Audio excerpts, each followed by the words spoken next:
అధికార పార్టీలో ముసలం మరింత ముదిరిందా? ఒకే జెండా కింద ఉండాల్సిన నాయకులు రెండు శిబిరాలుగా విడిపోయారా? పార్టీ కార్యాలయాన్ని పక్కన పెట్టి క్యాంపు కార్యాలయం నుంచే రాజకీయాలు నడుస్తున్నాయా? జిల్లా అధ్యక్షుడికి ప్రాధాన్యం తగ్గిందనే అసంతృప్తి పెరుగుతోందా? చేరికల నుంచి పార్టీ కార్యక్రమాల వరకు అంతా ఒకే వర్గం చేతుల్లోకి వెళ్ళిపోయిందా? ఈ వ్యవహారం ఢిల్లీ పెద్దల దృష్టికి వెళ్ళిందా? సొంత పార్టీ నేతల తీరుతో అధిష్టానం కూడా అసహనంగా ఉందా? ఒకప్పుడు ఐక్యంగా కనిపించిన ఆ జిల్లాలో ఇప్పుడు గ్రూప్ రాజకీయాలే హాట్ టాపిక్గా మారాయి. ఇంతకీ ఏ జిల్లాలో ఈ రాజకీయ రచ్చ? ఎవరి మధ్య ఈ ఆధిపత్య పోరు? అసలేం జరుగుతోంది?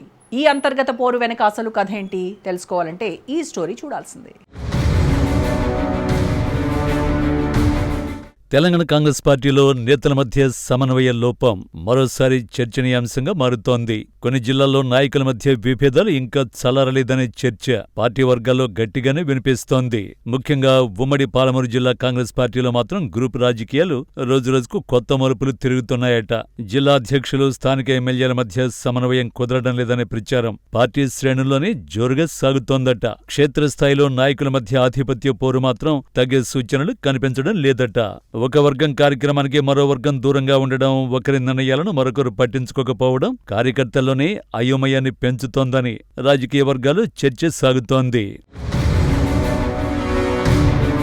పార్టీ బలోపేతం కోసం అందరూ కలిసి పనిచేయాల్సిన సమయంలో ఎవరి వర్గం వారిదే అన్న పరిస్థితి నెలకొనడం వల్ల కింది స్థాయి కార్యకర్తలు తీవ్ర అసంతృప్తి వ్యక్తం చేస్తున్నారట.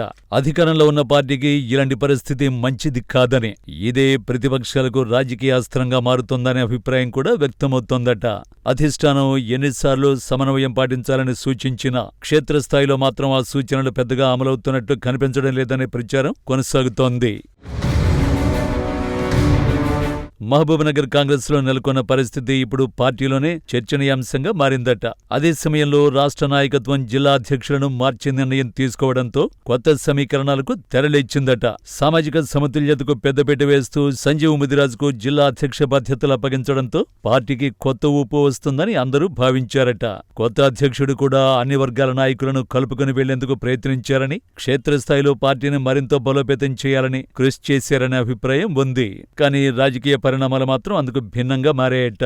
కార్పొరేషన్ ఎన్నికల తర్వాత జరిగిన పరిణామాలు, ముఖ్యంగా మేయర్ ఎంపిక అంశం రెండు వర్గాల మధ్య దూరాన్ని మరింత పెంచిందనే ప్రచారం పార్టీలోనే వినిపిస్తోందట. అప్పటినుంచి ఒక వర్గం ఒక దారి, మరో వర్గం మరో దారి అన్నట్లుగా రాజకీయాలు సాగుతున్నాయని కాంగ్రెస్ నాయకులే చర్చించుకుంటున్నారట. ఇటీవల పాలమూరు కాంగ్రెస్లో జరుగుతున్న పరిణామాలు చూస్తే పార్టీ కార్యక్రమాల కంటే వ్యక్తిగత ఆధిపత్యానికి ఎక్కువ ప్రాధాన్యమిస్తున్నారనే విమర్శలు వినిపిస్తున్నాయట. పార్టీ కార్యాలయంలో జరగాల్సిన సమావేశాలు, చేరికలు, ముఖ్య కార్యక్రమాలు కూడా ఎక్కువగా ఎమ్మెల్యే క్యాంపు కార్యాలయం నుంచే నిర్వహిస్తున్నారనే చర్చ రాజకీయ వర్గాల్లో సాగుతోంది. ఇదే అంశంపై జిల్లా అధ్యక్షుడు పలుమార్లు అభ్యంతరం వ్యక్తం చేశారనే ప్రచారం కూడా ఉంది. పార్టీ జెండా కింద జరిగే కార్యక్రమాలకు పార్టీ కార్యాలయానికే ప్రాధాన్యమివ్వాలని జిల్లా అధ్యక్షుడిని సంప్రదించడం ఆనవాయితీ అని తన వర్గం ప్రస్తావించినట్టు చెబుతున్నారట. కానీ క్షేత్రస్థాయిలో మాత్రం ఆ పరిస్థితి కనిపించడం లేదనే అసంతృప్తి కొనసాగుతోందట. ఇటీవల ఇతర పార్టీల నుంచి కాంగ్రెస్లో చేరిన కొందరు ప్రజాప్రతినిధులు, నాయకుల చేరికలు కూడా పార్టీ కార్యాలయంలో కాకుండా క్యాంపు కార్యాలయంలో జరగడంతో ఈ వ్యవహారం మరోసారి చర్చకు దారితీసిందట. తనకు సమాచారం ఇవ్వకుండా కార్యక్రమాలు నిర్వహిస్తున్నారని, జిల్లా అధ్యక్షుడిగా తన హోదాకు తగిన గౌరవం దక్కడం లేదని ఆయన తన అనుచరుల వద్ద ఆవేదన వ్యక్తం చేస్తున్నారనే గుసగుసలు వినిపిస్తున్నాయట. మరోవైపు ఎమ్మెల్యే వర్గం మాత్రం ప్రభుత్వ కార్యక్రమాలు, అభివృద్ధి పనులే తమ ప్రధాన లక్ష్యమని, పార్టీ కార్యక్రమాలు కూడా అదే దిశగా కొనసాగుతున్నాయని చెబుతోందట. దీంతో పాలమూరు కాంగ్రెస్లో రెండు వర్గాల మధ్య దూరం తగ్గడం కంటే మరింత పెరుగుతోందనే అభిప్రాయం రాజకీయ వర్గాల్లో వ్యక్తమవుతోంది. ఉమ్మడి పాలమూరు జిల్లాలోని మరికొన్ని నియోజకవర్గాల్లోనూ దాదాపు ఇదే పరిస్థితి కొనసాగుతోందని పార్టీ నేతలే ఆఫ్ ద రికార్డుగా మాట్లాడుకుంటున్నారట. కొత్తగా నియమితులైన జిల్లా అధ్యక్షులు ఒకవైపు, స్థానిక ఎమ్మెల్యేలు, మంత్రులు మరోవైపు ఎవరి రాజకీయాలు వారివేనన్న పరిస్థితి కనిపిస్తోందట. దీంతో పార్టీ కార్యక్రమాలు కూడా సమన్వయం లేకుండానే సాగుతున్నాయనే విమర్శలు వినిపిస్తున్నాయి. దీంతో భవిష్యత్తులో పార్టీకి ఇబ్బందులు తప్పవని సీనియర్ నాయకులే హెచ్చరిస్తున్నారట. అధిష్టానం జోక్యం చేసుకుని అన్ని వర్గాలను ఒకే వేదికపైకి తీసుకొస్తుందా, లేక గ్రూప్ రాజకీయాలు మరింత ముదురుతాయా అన్నది ఇప్పుడు ఉమ్మడి పాలమూరు కాంగ్రెస్లో హాట్ టాపిక్ గా మారింది.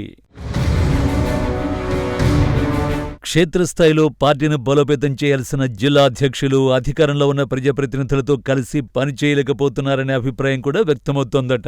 మరోవైపు సీఎం రేవంత్ రెడ్డి కూడా పలుమార్లు నేతల ఐక్యతపై పలు సూచనలు చేసినా క్షేత్రస్థాయిలో మాత్రం పరిస్థితుల్లో పెద్దగా మార్పు కనిపించడం లేదని పార్టీ శ్రేణులే చెప్పుకుంటున్నారట. ఉమ్మడి పాలమూరు జిల్లా పర్యటనలకు వచ్చిన ప్రతిసారి స్థానిక నాయకులతో సీఎం ప్రత్యేకంగా మాట్లాడుతున్నారని, అంతర్గత విభేదాలు పార్టీకి నష్టం చేస్తాయని హెచ్చరిస్తున్నారనే చర్చ కూడా వినిపిస్తోంది. అయినా కూడా గ్రూప్ రాజకీయాలు తగ్గకపోవడం అధిష్టానానికి సైతం అసంతృప్తి కలిగిస్తోందని పార్టీ వర్గాలు ఆఫ్ ద రికార్డుగా చెప్పుకుంటున్న మాట. సీఎం రేవంత్ రెడ్డి సొంత ప్రాంతం ఉమ్మడి పాలమూరులోనే అంతర్గత విభేదాలు చర్చనీయాంశంగా మారడం ఇప్పుడు రాజకీయంగా ఆసక్తి రేకెత్తిస్తోంది. అభివృద్ధి పనుల్లో ఒకే స్వరం వినిపిస్తున్నా పార్టీ రాజకీయాల్లో మాత్రం అదే ఐక్యత కనిపించడం లేదనే వ్యాఖ్యలు వినిపిస్తున్నాయి. అయితే ఈ రాజకీయ సమీకరణాలు ఇక్కడితో ఆగిపోతాయా, లేక రానున్న స్థానిక సంస్థల ఎన్నికలు భవిష్యత్తు రాజకీయ పరిణామాలపై కూడా ప్రభావాన్ని చూపుతాయా అన్నదే ఇప్పుడు పార్టీలో చర్చనీయాంశంగా మారింది. మరి అధిష్టానం తీసుకునే నిర్ణయాలు ఎలాంటి మార్పులకు దారితీస్తాయో వేచి చూడాల్సిందే.